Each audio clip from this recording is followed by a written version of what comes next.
Proverbio del día, busquemos la sabiduría, comentario al Proverbio 5 de bendición. El objetivo de este capítulo es parecido al del capítulo 2. Tenemos aquí 1. Una exhortación a conocer y obedecer las leyes de la sabiduría en general, versículo 2. 2. Una advertencia particular contra el pecado de prostitución, versículo 3 al 14. 3. Remedios contra ese pecado. A. El amor conyugal, versículos 15 al 20. B. Consideración de la omnisciencia de Dios, versículo 21. C. Miedo al final miserable de los malvados, versículos 22 y 23. Versículos 1 al 14. 1. Un solemne prefacio para dar paso a las importantes advertencias que siguen. Hijo, vuelve a significar discípulo. Salomón quiere aquí que el alumno concentre bien su atención sobre lo que le va a decir. No es ciencia lo que va a comunicar, sino conocimiento. Hebreo dat, interior, penetrante, experimental. Las enseñanzas de Salomón no tenían por objeto llenar de ideas la cabeza, sino de normas prácticas el corazón. 2.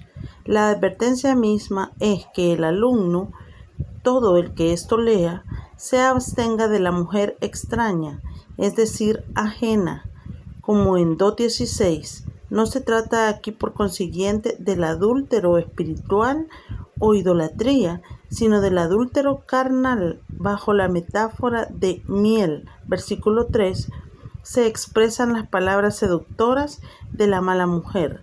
La suavidad del aceite, compárese con Salmos 55:21, sirve aquí de símil por el que dichas palabras se asemejan a la facilidad con que el aceite se desliza y penetra sin hacer ruido, sin golpear, sin herir.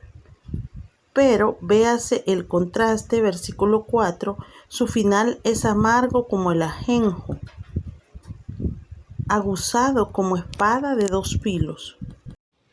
Así, sin notarlo, el que se adhiere a la mujer ajena sigue la misma ruta de ella, ruta de muerte, puesto que sus pasos, sus mismos caminos, están desviados del camino de la vida, versículos 5 y 6.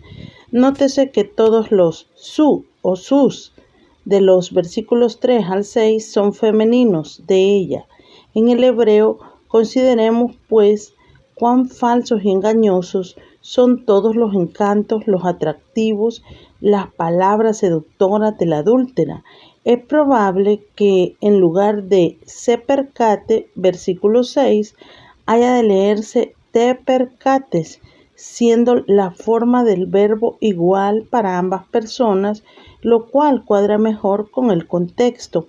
Es pues ella la que no quiere que los hombres se percaten de lo que les espera, pues si se percatasen se apartarían de ella. Ignoran las maquinaciones de Satanás, 2 Corintios 2:11, quienes no entienden que el principal objetivo que persigue él en todas sus tentaciones es impedirnos escoger la senda de la vida. 3. La urgencia e insistencia de la admonición, versículos 7 y 8, aleja de ella tu camino. Si llegas a cruzarte con ella en el camino, escoge otra ruta antes que exponerte al peligro.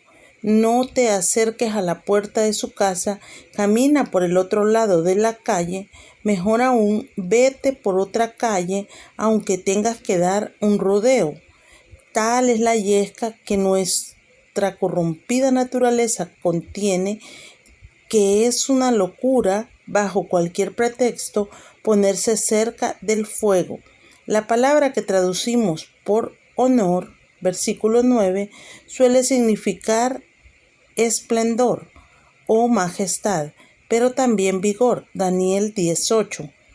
Pero a la vista del contexto podría significar las posesiones y aún la vida a manos del marido ofendido, sea por la pérdida de las fuerzas físicas a causa de la vida disoluta o de los bienes de fortuna a causa del despilfarro o de la revancha del marido, del cruel de 9b, lo cierto es que el que se une a la adúltera terminará mal en cuanto al alma, el cuerpo y los bienes. Versículos 10 y 11.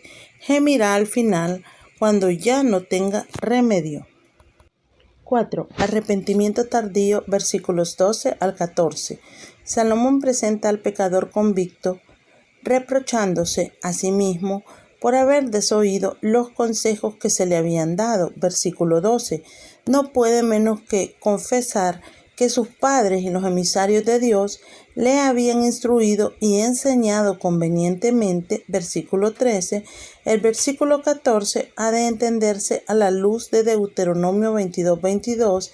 Dice Cohen, la frase final ocurre con frecuencia en Deuteronomio en conexión con pecados que se tienen por elementos desmoralizantes dentro de la comunidad y deben ser de ella eliminados. Al reflexionar sobre esto, le viene a la mente a ese hombre que ha llegado a hacer un gran mal en medio de la congregación y ha incurrido en el peligro de ser exterminado de ella. Versículos 15 al 23. Después de mostrar los males que brotan del adulterio, Salomón muestra los remedios que han de adoptarse contra tales males. 1. El principal remedio es quedar satisfecho con los legítimos goces del matrimonio, uno de cuyos fines fue preservar de la impureza. Que nadie se queje a Dios por impedirle gozar de los placeres a los que tan fuertemente le lleva el instinto natural, cuando Dios ha provisto el medio de satisfacerlo dentro de la santidad del matrimonio. El que no se contenta con una mujer no se contentará con 2 ni con 4, pues la concupiscencia nunca dice basta. El joven que no puede mantenerse casto, que se case pronto, pues mejor es casarse que estarse quemando. 1 Corintios 7:9.